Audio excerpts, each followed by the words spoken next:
बड़ी लकड़ी लेने वाली बात हो गई। इजराइल में चले गए और उधर वो फादरलैंड बना लिया, और वो अमेरिका जाके वहाँ पे ट्रम्प के साथ पता नहीं क्या कर लिया। कुछ तो प्रधानमंत्री जो विदेश घूमने की इनको जो लत है, जो एडिक्शन है, जैसे लोगों को नशे की लत हो जाती है, लत किसी भी तरह की हो सकती है। किसी को नशे की लत होती है, किसी को घूमने फिरने की लत है, कोई भाई खेलने कूदने का होता है, कोई किसी को ताश खेलने की होती है। तो प्रधानमंत्री को विदेश घूमने की लत है और उनकी इसी लत का शिकार वो हो गए। विदेश गए, उन्होंने अडानी और अंबानी के नाम पर कुछ व्यापारिक मसौदे किए। अंबानी अडानी ने वहाँ कुछ झोल किया, उस झोल को अमेरिका ने पकड़ लिया।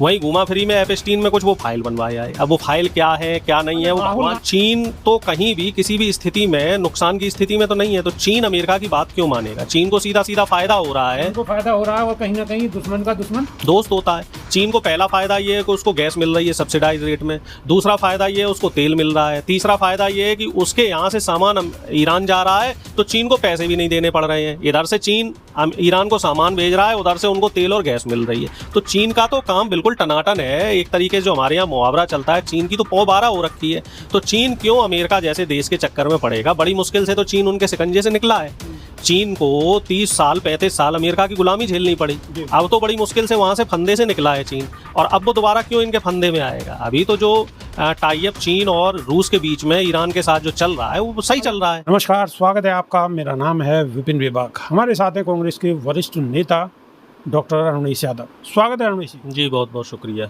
अरुणेश जी, डोनाल्ड ट्रंप चाइना पहुंच गए और चाइना पहुंचने पर उनका भव्य स्वागत हुआ है, और अपने साथ डोनाल्ड ट्रंप जो अमेरिका के बड़े बड़े बिजनेसमैन हैं उनको भी साथ लेके गए। हाँ बिल्कुल, ये बड़ा अप्रत्याशित है कि दुनिया की दो सबसे बड़ी ताकतें जो एक दूसरे की धुर विरोधी मानी जाती हैं वो मिल रही हैं। और इस मिलने में एक हमने खास चीज़ ये देखी कि जब दो ताकतवर लोग मिलते हैं तो ना तो गले लिपटते हैं, ना खाखा खीखी होता है। जो महत्वपूर्ण मुद्दे हैं उनको बड़ी शालीनता से उनकी चर्चा की जाती है। मैं देखिए इस समय ना तो रूस की अमेरिका की तारीफ़ कर रहा हूँ, ना चीन की तारीफ़ कर रहा हूँ। दोनों ने गंभीरता से शक्ति प्रदर्शन किया। चीन ने अपनी सेना का प्रदर्शन किया, जो अमेरिका के राष्ट्रपति उन्होंने अपने काफिले का प्रदर्शन किया, और दोनों ने अपनी अपनी ताकत का मुजाहरा करने के बाद जो इसमें मुझे एक चीज़ निकल के आ रही वो ये लग रहा है कि अमेरिका कहीं ना कहीं चीन से ये कहना चाहेगा कि आप ईरान का साथ ना दें, आप हमारा साथ दें या फिर न्यूट्रल हो जाएं। क्योंकि ये बात बिल्कुल स्पष्ट है कि रूस और चीन इस समय ईरान का साथ दे रहे हैं। जो रूस के राष्ट्रपति हैं वो स्पष्ट तौर पे बोल भी चुके हैं, अंतर्राष्ट्रीय पटल पे वो कई बार बयान दे चुके हैं कि जब तक इस दुनिया में रूस, चीन और ईरान एक साथ हैं अमेरिका की मोनोपोली नहीं चलेगी। तो खास तौर पे अब देखिए ईरान के साथ इन्होंने सीज फायर और सारा काम करके देख लिया, वो नहीं हो पा रहा है। जो ईरान की शर्तें हैं, ईरान अपनी शर्तों पे अड़ा हुआ है और अमेरिका उसमें मैनिपुलेशन करने की पूरी कोशिश कर रहा है, लेकिन वो मैनिपुलेशन नहीं हो पा रहा है। वो जो मध्यस्थता पाकिस्तान ने करी थी वो भी कामयाब नहीं हो पा रही है। कामयाब ना होने के पीछे भी कारण है कि इधर से ये जो इजराइल है, जो अमेरिका का सहयोगी है, वो नहीं चाहता कि ये युद्ध ख़त्म हो। अगर इजराइल का युद्ध ख़त्म हो गया, ये वाला युद्ध, तो इजराइल में जो सरकार से सवाल करने के लिए जो वहाँ पर आम जनता है, वो आम जनता बहुत परेशान है। अगर ये युद्ध ख़त्म हो गया तो वहाँ पे इजराइल में सरकार भी गिर सकती है। तो एक तो कारण ये है। दूसरा, इजराइल ये चाहता है कि जो मिडिल ईस्ट है, यूरोप और अरब देश, वहाँ पर अस्थिरता का माहौल रहे। मिडिल ईस्ट में अगर अस्थिरता रहेगी तो उससे सीधे तौर पर हथियारों की खरीद फरोख्त बढ़ेगी और उसका प्रत्याशित और अप्रत्याशित रूप से इजराइल और अमेरिका को फ़ायदा मिलेगा। ज़्यादा फ़ायदा इजराइल को मिलेगा क्योंकि इजराइल वहाँ सेंटर पे बैठा है। इजराइल अमेरिका से हथियार लेता है और उसको डिस्ट्रीब्यूट करता है। अमेरिका इसलिए चाह रहा है ख़ासतौर से ट्रंप, क्योंकि ट्रंप के लिए वो युद्ध गले की फांस बन गया है। अमेरिका में ट्रंप का विरोध शुरू हो चुका है। जो मिड टर्म इलेक्शन है वो वहाँ सितंबर में होने, जहाँ पे कई राज्यों की उनके सरकारें बदलेंगी, तो उससे आने वाले जो इलेक्शंस हैं, प्रेसिडेंशियल इलेक्शन, उन पे भी खासा फ़र्क पड़ेगा। तो इस वजह से अमेरिका के राष्ट्रपति चीन गए हैं और वहाँ जाकर वो मिन्नतें करेंगे और अपने तरीके में मिन्नतें करेंगे। वहाँ की वीडियो एक सामने आ रही है। वीडियो में शी जिनपिंग और डोनाल्ड ट्रंप जब मुलाकात करते हैं, हाथ मिलाते हैं, तो पीछे की रो में एलन मस्क खड़े हैं, लेकिन शी जिनपिंग ने उनकी तरफ देखा भी नहीं। हाथ मिलाने की बात तो छोड़ो, उसकी तरफ देखा भी नहीं। देखिए, जो एक मजबूत राजनेता होता है तो वो राजनेता से ही बात करता है, बिजनेसमैनों से नहीं करता है। बिजनेसमैन बिजनेसमैन से बात करें। ये गया तो होगा वो एलन मस्क के लिए कुछ क्योंकि एलन मस्क इनका बिजनेस पार्टनर है और भी तमाम व्यापारी इनके साथ गए हैं। लेकिन देखने वाली बात आपने जैसे नोटिस करी, गौर करी कि शी जिनपिंग ने, क्योंकि चीन खुद अपने आप में बहुत बड़ा एक बिजनेस का बहुत बड़ा माफिया हो चुका है और चीन ने सुई से लेके तलवार हर तरह की चीज़ जो है वो ईजाद कर ली है और उनकी टेक्नोलॉजी भी इस समय अमेरिका को टक्कर दे रही है, हर मामले में टक्कर दे रही है। अगर हम इलेक्ट्रिक आइटम्स की बात करें, सोलर्स की बात करें, यहाँ तक कि अगर हम फार्मिंग की बात करें, हर चीज़ में हर जगह चाइना आगे हो चुका है और ये आने वाले समय में अमेरिका के लिए खतरे की घंटी है।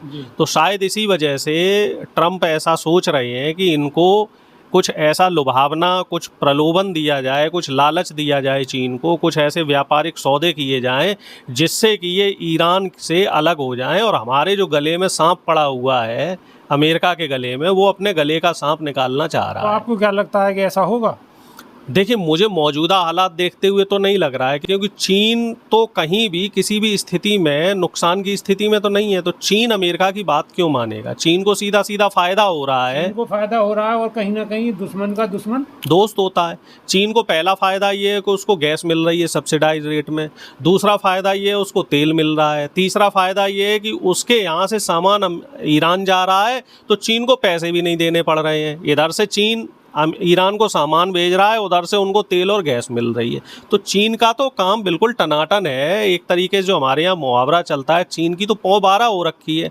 तो चीन क्यों अमेरिका जैसे देश के चक्कर में पड़ेगा? बड़ी मुश्किल से तो चीन उनके शिकंजे से निकला है।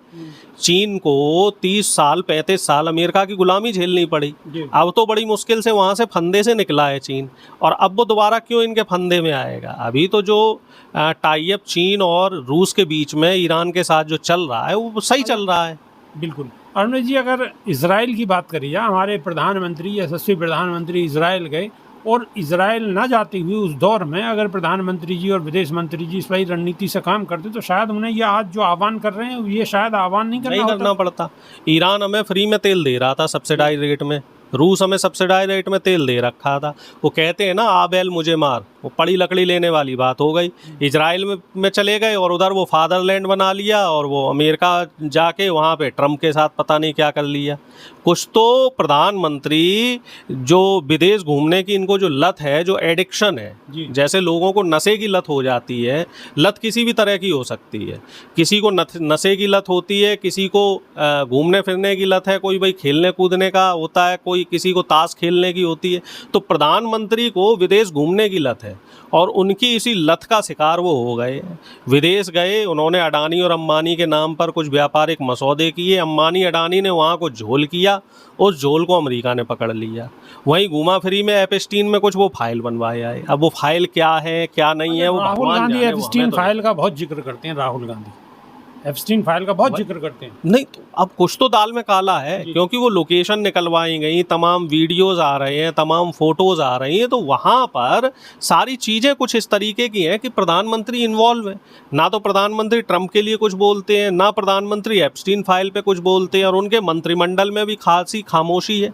वहाँ भी कुछ इस तरीके से जब सवाल किया जाता है तो उनको भी ऐसे लगता है कि सांप काट गया हो, सांप सूंघ गया हो।